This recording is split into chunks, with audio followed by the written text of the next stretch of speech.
नाजरीन आदाब। प्रोग्राम गुफ्तगू में मैं उस्मा जाफरी आप सबका पुरखुलूस खैर मकदम करती हूँ।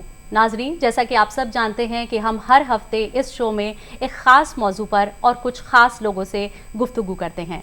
तो आज का हमारा ख़ास मौजू है ऑर्गेनिक फार्मिंग, और इस पर बात करने के लिए हमारे पास आज स्टूडियोज़ में दो एक्सपर्ट्स मौजूद हैं। जनाब सिद्धार्थ जायसवाल साहब जो कि एक अमृत कृषि एक्सपर्ट हैं, और डॉक्टर जनाब सिद्धार्थ बिस्वास साहब जो कि कम्युनिटी हेल्थ एक्सपर्ट हैं। बहुत बहुत इस्तकबाल है आपका डीडी उर्दू के स्टूडियोज़ में। धन्यवाद। जायसवाल साहब, क्योंकि आप दोनों का ही नाम सिद्धार्थ है तो शायद मुझे आपको आपके सेकंड नेम से ही आज मुखातिब करना पड़ेगा। मैं आपसे जानना चाहूँगी कि अगर एक आम आदमी के बारे में हम बात करें तो एक आम आदमी के लिए ऑर्गेनिक फार्मिंग क्या है? देखिए, अगर आप आम आदमी के बारे में बात करते हैं तो आज आम आदमी सोचता है कि नहीं, ऑर्गेनिक फार्मिंग है जो ऑर्गेनिक प्रोड्यूस है काफ़ी महंगा है। उसका मुख्य कारण ये है कि उसके अंदर जो सप्लाई है बहुत कंस्टेंट है, प्रोडक्शन बहुत सीमित मात्रा में बहुत कम किसान कर रहे हैं, क्योंकि बहुत सारी भ्रांतियाँ हैं। केमिकल फार्मिंग है, रासायनिक खेती इतने सालों से इतना होती है ये कि अब बहुत ही कम किसान हैं जो जैविक खेती कर रहे हैं। तो उनका सामान चूँकि मार्केट में कम आता है तो उसका डिमांड काफ़ी हाई है, उसका मार्केट में रेट बढ़ जाता है। तो ये आज के समय में देखें जाए तो जैविक खेती का जो प्रोड्यूस है ऑर्गेनिक फार्मिंग का, उसका रेट बहुत हाई है और आम जो समाज है वो उसको ले नहीं पा रहा है, खरीद नहीं पा रहा है। आज सबसे बड़ी विडम्बना बोली जो सबसे बढ़िया क्योंकि आज हर एक को ऑर्गेनिक चाहिए, हर एक को पेस्टिसाइड नहीं चाहिए, हर एक को रसायन नहीं चाहिए, सबको नेचुरल चाहिए, सबको बढ़िया चाहिए। तो अब चूंकि सीमित मात्रा में प्रोडक्शन हो रहा है इसलिए उसका रेट काफ़ी हाई है। तो आज के समय में देखा जाए तो ऑर्गेनिक आप जहाँ भी देखेंगे काफ़ी कभी 1.5 गुना 2 गुना 3 गुना दाम में लोग बेच रहे हैं। ये आज ऑर्गेनिक में सबसे बड़ी प्रॉब्लम बोली है, जो भी बोली कि जब तक किसानों का बेस नहीं बढ़ेगा तब तक वो आम आदमी के नज़र से थोड़ा दूर ही रहेगा वो। बिस्वास साहब, जैसा कि हमको जायसवाल साहब ने बताया कि ऑर्गेनिक फार्मिंग, जितना मैंने समझा कि केमिकल फर्टिलाइजर्स के बिना और पेस्टिसाइड्स के बिना जो किसान पैदावार पैदा करते हैं उसको कहते हैं। अगर हम सेहत की बात करें तो केमिकल फर्टिलाइजर्स और पेस्टिसाइड्स एक आम इंसान के लिए कितना नुकसानदेह? देखिए, इसमें दो बात है। एक तो जो ऑर्गेनिक फार्मिंग में हमने केमिकल पेस्टिसाइड और chemical fertiliser, synthetic fertiliser use नहीं किया जाता है। ये होता क्या है, एक तो किसान जब आप केमिकल पेस्टिसाइड यूज कर रहे हैं, जो किसान जो यूज कर रहे हैं उनको occupational health hazard in agriculture sector एक बहुत बड़ा सब्जेक्ट चैप्टर है जिसमें उसको बीमारी हो रहा है, इवन कैंसर तक हो रहा है किसानों के लिए। और वही रेसिडुअल पेस्टिसाइड जब हमारे फूड चेन में आ रहा है ड्यू टू स्टोरेज बोलिए, ड्यू टू अदर प्रोसेस में जब फूड चेन में आ रहे हैं तो लोगों के शरीर में भी बीमारी हो रहे हैं। और एट द सेम टाइम क्या हो रहा है, सिंथेटिक फर्टिलाइज़र यूज करने के कारण ज़मीन में भी उसका फर्टिलिटी भी रिड्यूस हो रहा है, और उसके बदौलत जो हम लोग को फसल मिल रहा है इसमें इसका गुणवत्ता कम रही है। पोषण की जो मात्रा है, खास करके न्यूट्रिशन, माइक्रो न्यूट्रिएंट, विटामिन्स, इसकी जो परसेंटेज है ये ग्रेजुअली डिक्लाइन हो रही है। आपसे जानना चाहेंगे, अमृत कृषि जिसके आप एक्सपर्ट हैं, ये क्या है? ऑर्गेनिक फार्मिंग हमने सबने सुना है कि क्या होता है, लेकिन अमृत कृषि क्या है, खासतौर से ये जानना चाहेंगे। देखिए, इसके लिए आपको कुछ मूलभूत बातें बताते हैं कि अगर कोई भी खेती करना है, कोई भी अनाज सब्जी की, तो 5 मुख्य चीज़ें चाहिए। बीज, खाद, कीटनाशक, लेबर, पानी। 5 चीज़ें चाहिए आपको कोई भी चीज़ की खेती करने में। अगर आप जैविक खेती की बात करें तो इनपुट तो यही 5 है। अंतर क्या है, इसमें आप कोई भी रासायनिक खाद या रासायनिक कीटनाशक का उपयोग नहीं करेंगे अगर आप जैविक कृषि की बात कर रहे हैं। अमृत कृषि में क्या है, इसमें कोई भी रासायनिक खाद तो छोड़ दीजिए, जैविक खाद या कीटनाशक का उपयोग भी नहीं होता है। यहाँ पे अपना सारा का सारा फोकस है मिट्टी। अगर हम लोग अपनी मिट्टी को मजबूत बना ले, मिट्टी को स्वस्थ बना ले, उसके बाद हमको कोई भी खाद, चाहे जैविक हो रासायनिक हो, कोई भी कीटनाशक की भी आवश्यकता नहीं पड़ती है। तो जो अमृत कृषि है इसमें 2 भाग हैं। पहला भाग है अमृत जल, जिसमें जो देहाती गाय, जो अपनी देसी गाय होती है, उसका गोबर गौमूत्र का घोल बनाते हैं, तैयार करते हैं, 3 दिन में बन के तैयार हो जाता है और किसानों को अपने खेत में डलवाने की ज़रूरत होती है। दूसरा भाग होती है मिट्टी को बनने में समय लगता है, करीब 4-5 महीने लग जाते हैं, लेकिन एक बार जब मिट्टी बन जाती है तो कम से कम 15-20 साल तक किसान को कोई भी खाद या कोई भी कीटनाशक डालने की आवश्यकता नहीं पड़ती है। तो अमृत जल और अमृत मिट्टी दोनों मिला के अमृत कृषि बनती है। सिद्धार्थ जी, ये जो ऑर्गेनिक फार्मिंग का तरीका अब ज़्यादा से ज़्यादा किसान अपनाने की कोशिश कर रहे हैं और अवेयरनेस बढ़ रही है, लोग इसकी तरफ जा रहे हैं, इसकी ज़रूरत कब महसूस हुई अगर हम तारीख में जाके देखें तो? देखिए, अगर आप तारीख की बात करें तो आज से क्या मतलब 500-1000 साल पहले भी जो कुछ रासायनिक तो कुछ उर्वरक कुछ थे नहीं, कोई भी रासायनिक केमिकल फर्टिलाइज़र थे नहीं, तो गोबर आधारित खेती पहले से हमारे यहाँ पुरातन काल से चलती आई है।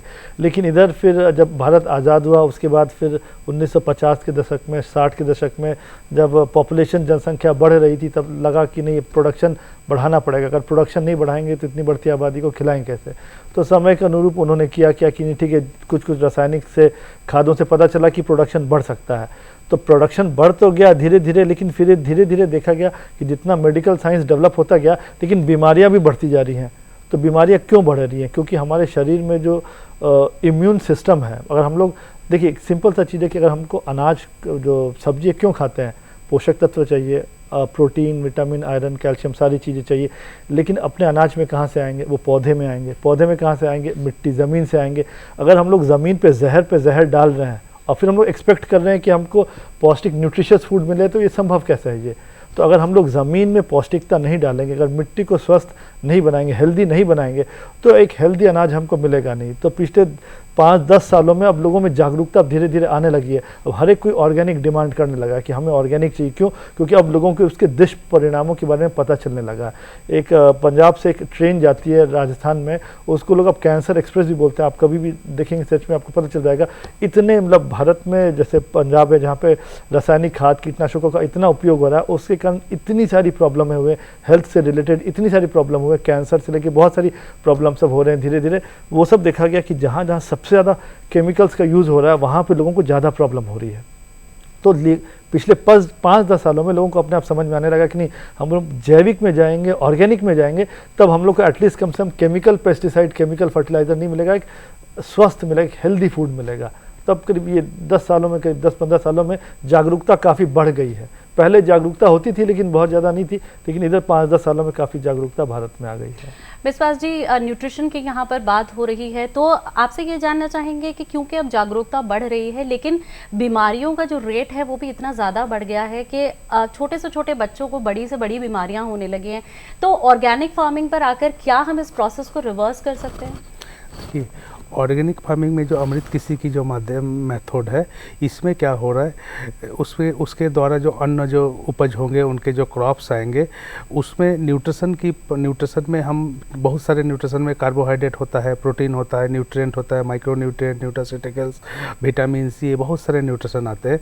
तो इसमें जो खास करके अभी तक जो देखा गया, हम कार्बोहाइड्रेट में तो काफ़ी अचीवमेंट हुआ है कन्वेंशनल एग्रीकल्चर में, प्रोटीन भी बढ़ी है, प्रोटीन का परसेंटेज, लेकिन इसमें से प्रोटीन में कुछ इम्पॉर्टेंट अमाइनो एसिड है, उसका परसेंटेज कम हो गया है, विटामिन्स कम हो गया है, न्यूट्रिएंट कम हो गया, माइक्रो न्यूट्रिएंट कम हो गया, क्योंकि ये सब सॉइल से आता है पौधे में। तो due to chemical fertiliser, chemical pesticide, ये सारे डालने के कारण जब अमृत कृषि किया जाता है तो मिट्टी का स्वास्थ्य को बनाया जाता है। मिट्टी का स्वास्थ्य बनाना मतलब कि मिट्टी में बहुत सारे माइक्रोब्स होना, माइक्रोब्स का कंसोर्टिया तैयार करना, और ये माइक्रोब्स अलग अलग मिनरल्स माइनिंग करने में मदद करता है, पौधा को पहुँचाने में मदद करती है। तो इसके द्वारा जब उपज आता है, जो भी अन्न हम लोग के पास आएंगे, फूड जो आएंगे, इस फूड में देखा गया कि अधिकतर माइक्रोन्यूट्रिएंट ज़्यादा है। तो माइक्रोन्यूट्रिएंट का रोल क्या होता है? बॉडी में रोग प्रतिरोधक क्षमता को बढ़ाना, इम्यूनिटी पावर को बढ़ाना। सपोज अगर जैसे हम एक छोटा एग्जांपल दे रहे हैं, जैसे पालक हम क्यों खाते हैं? सब आयरन के लिए। आज से 100 साल पहले जो पालक में जो आयरन की परसेंटेज था, अगर 100 ग्राम पालक में उसमें करीब 64 मिलीग्राम आयरन होती थी। तो इसको कि अगर हम अमृत कृषि में कन्वर्ट करते हैं, अमृत कृषि के द्वारा अगर उपज करते हैं, तो न्यूट्रिएंट, माइक्रो न्यूट्रिएंट फिर बढ़ेगा, तो इसमें इम्यूनिटी पावर भी बढ़ेगा, जो अल्टीमेटली रोग होने में, लोगों से रोग ग्रसित होने से इसको रोक सकता है। अगर हम ऑर्गेनिक फार्मिंग में मार्केट की बात करें जायसवाल साहब, तो एक आम आदमी कैसे पहचान सकता है? अगर मैं चाहूँ कि मुझे एक ऑर्गेनिक दाल खरीदनी है बाज़ार में जाकर, वो हम कैसे, या दाल पे शायद फिर भी कोई स्टैम्प हो, लेकिन अगर मैं चाहूँ कि मैं एक ऑर्गेनिक सब्जी खरीदूँ, उसकी क्या पहचान है? देखिए, आज से 5 साल पहले तक भी लोग बोलते थे कि मतलब जो ऑर्गेनिक के प्रति जो ज़्यादा जागरूक हो गए, अवेयर हो गए, बोलते थे जिसमें थोड़ी छोटी सब्जी हो, जिसमें थोड़े कीड़े लगे हों, उसको इस्तेमाल करना चाहिए, ताकि उससे लगेगा कि हाँ, इसमें पेस्टिसाइड्स नहीं डाला है। लेकिन अब धीरे धीरे क्या, जब तक न्यूट्रिशन नहीं बढ़ेगा तो पौधे का साइज़ नहीं बढ़ेगा। और आप कस्टमर की बात कीजिएगा तो for customer taste is the biggest differentiator. आप पेस्टिसाइड्स वाला खाएंगे, अगर आप अमृत कृषि का प्रोड्यूस खाएंगे, आप एक और खाएंगे, आपको उसी पता चल जाएगा नहीं इस खाने में, इस निवाला में, दोनों में काफ़ी अंतर है। तो कस्टमर के लिए टेस्ट, मतलब कस्टमर तो न्यूट्रिशन जांच कराएगा नहीं, एक एक सब्जी का कौन जांच कराएगा, लेकिन कस्टमर जब सामान ऑर्गेनिक जैविक लेने लगता है, उसको अपने आप उसके टेस्ट में, चाहे दाल हो, चाहे सब्जी हो, चाहे फल हो, उसके टेस्ट में, और बाकी जो पेस्टिसाइड वाला होता है टेस्ट में, उसको अपने आप समझ में आने लगता है कि इसमें अंतर आ गया है इसके अंदर। जी। और हम अगर इसके उत्पाद की बात करें, इसकी पैदावार की बात करें, तो कहा जाता है कि ऑर्गेनिक फार्मिंग से पैदावार थोड़ी कम होती है, शायद किसान इसीलिए बहुत ज़्यादा इसको आगे बढ़ के नहीं अपना रहे हैं। कहा जाता है कि 3 साल तक जो है वो प्रोड्यूस इसका कम रहता है, उसके बाद बढ़ोतरी होनी शुरू होती है। तो ये बात कहाँ तक सच है? अब देखिए, अगर आपको प्रोडक्शन बढ़ाना है तो पहले एक चीज़ समझना पड़ेगा कि what should be the parameter to define the fertility of soil. जैसे जैसे रिसर्च होता गया, साइंटिस्ट पहले बोलो NPK माइक्रो एलिमेंट चाहिए, फिर माइक्रो एलिमेंट चाहिए, माइक्रोब चाहिए, धीरे धीरे जैसे जैसे रिसर्च होता जा रहा है, धीरे धीरे साइंटिस्ट समझ रहे हैं। अब पिछले 10-15 सालों से साइंटिस्ट लोग, वैज्ञानिक लोग, सबको समझ में आ रहा है कि सॉइल में जो माइक्रोब्स हैं, जो सूक्ष्म जीवाणु हैं, उनकी संख्या बढ़ेगी तो जितने भी पोषक तत्व हैं, जितने भी न्यूट्रिएंट्स हैं, वो अपने आप न्यूट्रिशन आपके सारे क्रॉप्स में बढ़ने लगेंगे। सॉइल ऑर्गेनिक कार्बन जैसे बढ़ेगा, सारे न्यूट्रिएंट्स की बायो अवेलेबिलिटी अपने आप फूड क्रॉप में बढ़ती जाएगी। तो अभी सबसे इम्पॉर्टेंट क्या फोकस क्या है कि जितने भी माइक्रोब्स हैं अगर सॉइल में बढ़ाएंगे, अपने आप न्यूट्रिशन बढ़ेगा उसके अंदर। अब माइक्रोब्स बढ़ाने का तरीका क्या है? सिंपल और सबसे आसान तरीका है, गोबर है, गौमूत्र, जो देहाती गाय जो अपने यहाँ से चली आई है, उस गोबर गौमूत्र का घोल बना के उपयोग करेंगे, अपने आप उसके अंदर न्यूट्रिशन बढ़ेगा। तो न्यूट्रिशन अगर हमको बढ़ाना है तो उसके लिए जैविक खेती में जाना है। जैविक खेती के लिए हमारी जो देहाती का जो पुरातन जो सब संस्कृति है जिससे कराना है, उसमें हम लोग काम कर पाएंगे इस पर।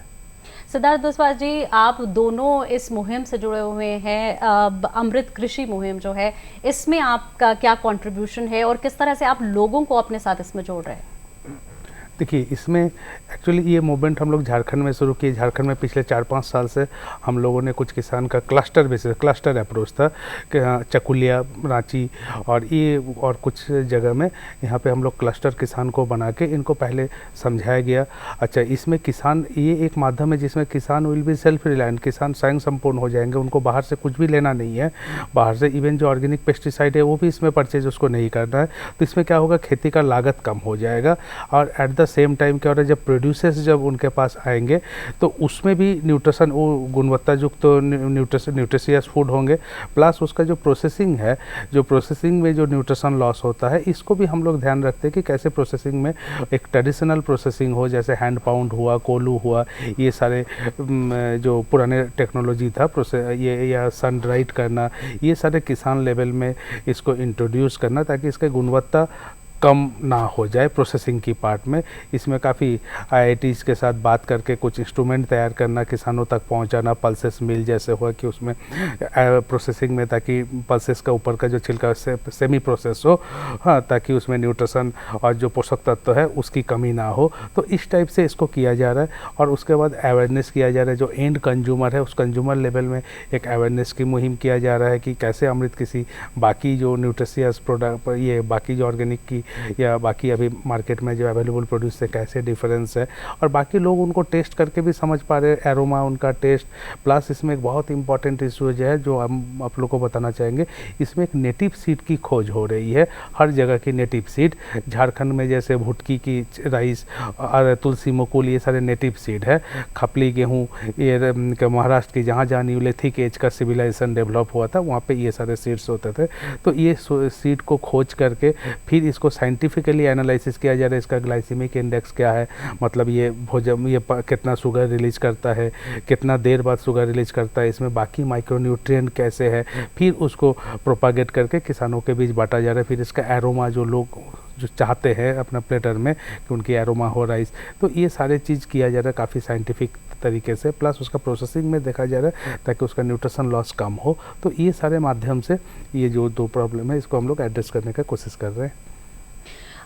किसान को ऑर्गेनिक फार्मिंग के जो पैदावार है उसके लिए मार्केट में एक बेहतर भाव मिले, एक बेहतर रेट मिले, उसके लिए कुछ इंतज़ाम है ऑर्गेनिक फार्मिंग में? हाँ, देखिए, हम लोग जो अभियान जो चलाए हुए, हम लोग जो कोशिश कर रहे हैं किसानों को मिले, तो हम लोग कर क्या रहे हैं, कुछ ऐसे एक व्हाट्सएप ग्रुप है और मतलब कंज्यूमर ग्रुप का हम लोग ने बनाया हुआ है कि एक वीकली मार्केट है, अलग अलग जगह हम लोग ने प्रोविजंस किया है कि जो कंज्यूमर है वो डायरेक्टली प्रोड्यूसर से आके मिल सके, उनका प्रोड्यूस खरीद सके। तो हम लोग तो रांची में और भी काफ़ी क्षेत्रों में हम लोग इस चीज़ में काम कर रहे हैं। साथ ही साथ जो ऑनलाइन प्लेटफॉर्म होता है, हम लोग एक मोबाइल ऐप भी बनवा रहे हैं जिसमें किसानों के समूहों को भी जोड़ा जाएगा और जो कंज्यूमर है उनके भी ग्रुप्स को जोड़ा जाएगा, ताकि एक ट्रांसपेरेंट मीडियम बने, किसानों को पता चले हाँ उनका सामान जो है किस रेट में उत्पाद का अपने कंज्यूमर्स के पास जा रहा है, और कंज्यूमर भी है वो डायरेक्ट किसान से बात, हाँ भाई इस किसान का इस खेत का सामान आ रहा है, वो पूरा एक सिस्टम मोबाइल ऐप का है, वो हम लोग उसको डेवलप कर रहे हैं। शीघ्र ही हम लोग उसको भी लॉन्च करवाएंगे उसको। और क्या कुछ ऐसे लाइसेंसेस हैं, कुछ ऐसे स्टैम्प्स हैं जब हम मार्केट में लेने जाएं, सब्जी की बात मैंने इससे पहले आपसे पूछी, लेकिन अगर हम दाल खरीदने जा रहे हैं, चावल खरीदने जा रहे हैं, तो कुछ ऐसे स्टैम्प्स हमें देखने ज़रूरी हैं जिससे उसकी ऑथेंटिसिटी का पता चल पाए कि ये वाकई ऑर्गेनिक है? हाँ, नहीं, भारत सरकार इस दिशा में काफ़ी बढ़िया पहल किया, बहुत सालों से है। NPOP है, PGS सिस्टम है, ग्रीन है, ब्लू है, सर्टिफिकेशन प्रॉपर सिस्टम है कि अगर कोई भी किसान अगर जैविक करना चाह रहा है, ऑर्गेनिक में जाना चाह रहा है, तो वो अपने जो भी मतलब जो गवर्नमेंट डिपार्टमेंट जो एग्रीकल्चर का उनसे संपर्क करेंगे, जो PGS सिस्टम है उसमें सर्टिफिकेशन करा लेंगे। दो सिस्टम है, एक तो PGS है, पार्टिसिपेटरी गारंटी सिस्टम स्कीम है, जिसके अंदर किसानों का समूह बना के, ग्रुप्स बना के उसमें सर्टिफिकेशन कराया जाता है ताकि उनका जो कॉस्ट है, टोटल लागत है, वो घट सके।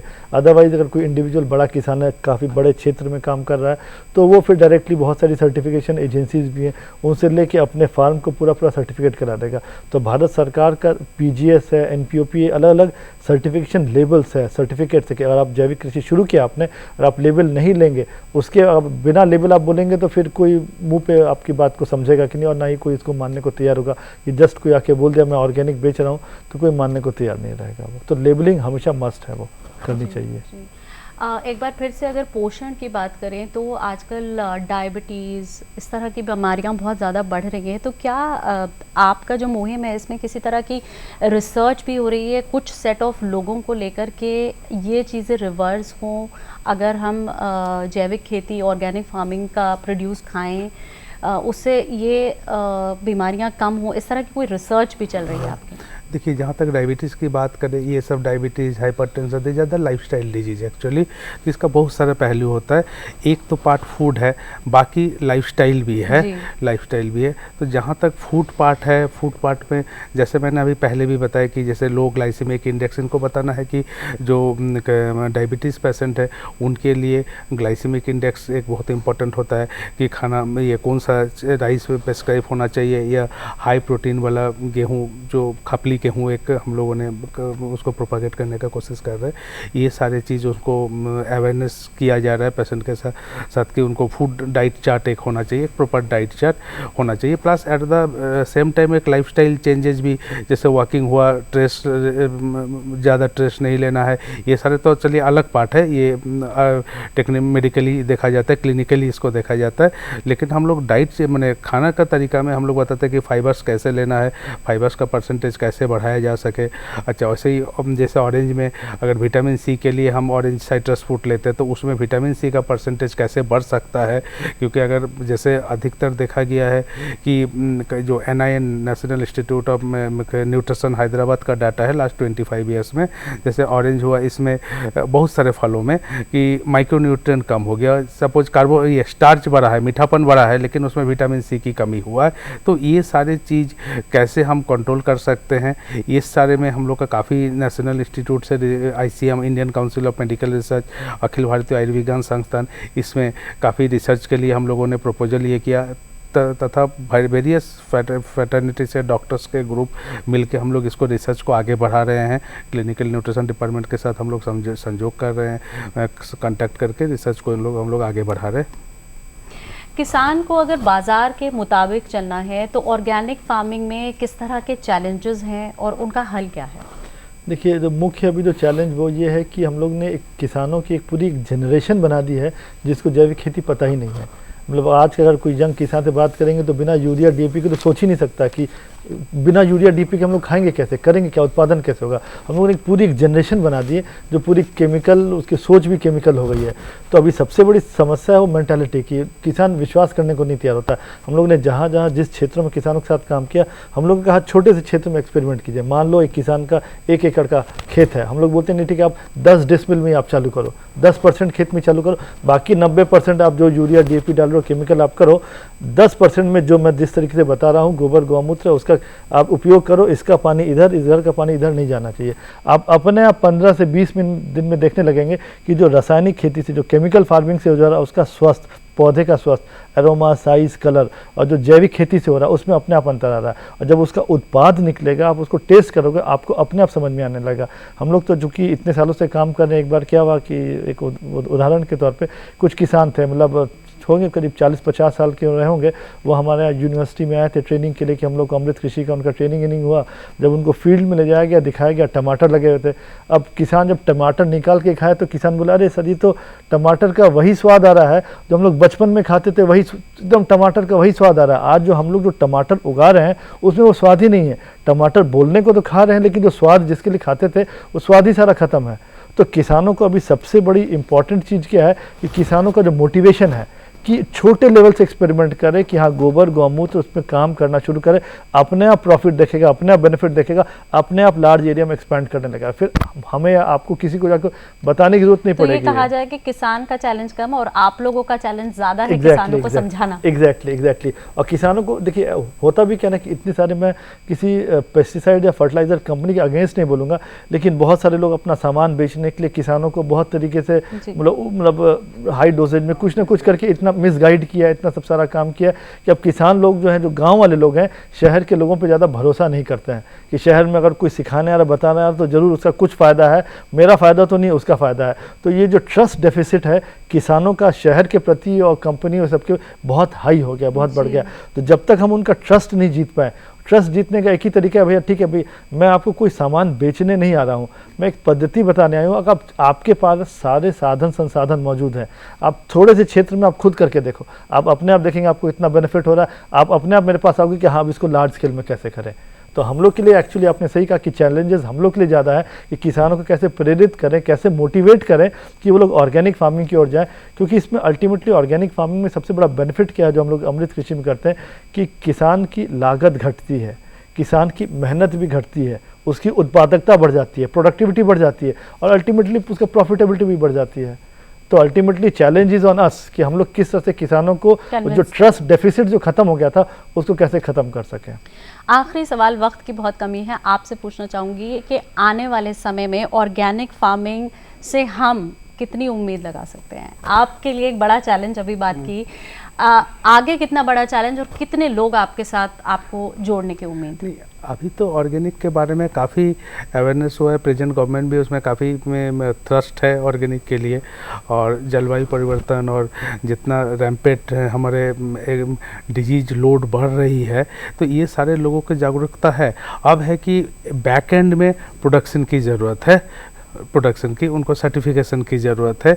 तो ये सारी चीज़ बैक एंड में सरकार अभी प्रयासरत है, उसमें अगर ठीक से इन दोनों के बीच में तालमेल बैठ जाए तो फिर ये future of this country, future of the human general, अब स्वस्थ से भरे भारत का सपना साकार होगा, हम ये कह सकते हैं। अगर आप जैसे लोग इस मुहिम में जुड़े रहे और अपने साथ लोगों को जोड़ते रहे और चैलेंजेस के बावजूद भी आगे बढ़ते रहे तो ज़रूर ये सपना साकार होगा। बहुत बहुत शुक्रिया आप दोनों का, आप हमारे स्टूडियोज़ में आए, हमसे इतनी अच्छी बात ऑर्गेनिक फार्मिंग पे करी, अमृत कृषि पे करी, लोगों को समझाया कि अमृत कृषि और ऑर्गेनिक फार्मिंग में क्या फ़र्क है। बहुत बहुत शुक्रिया आपका। तो नाजरीन, देखा आपने किस तरह से हमारे एक्सपर्ट्स ने आज आपको बताया कि ऑर्गेनिक फार्मिंग से हुई पैदावार से हम लोग किस तरह स्वस्थ रह सकते हैं और ऑर्गेनिक फार्मिंग में भी अमृत कृषि से किस तरह से पैदावार होती है और उसके क्या क्या फ़ायदे हैं और इनके सामने किस तरह के चैलेंजेस हैं पूरे देश को अपने साथ जोड़ने में, सारे किसानों को अपने साथ जोड़ने में। हमें ये चाहिए कि हम बाज़ार में ऑर्गेनिक फूड ढूंढें और ऑर्गेनिक फार्मिंग से बने पैदावार को ही खाने की कोशिश करें। मुझे और मेरी टीम को दीजिए इजाज़त। गुफ्तगू के अगले हफ्ते के शो में फिर एक बार आपके सामने हाजिर होंगे एक और नए मौजू के साथ। खुदा हाफ़िज़।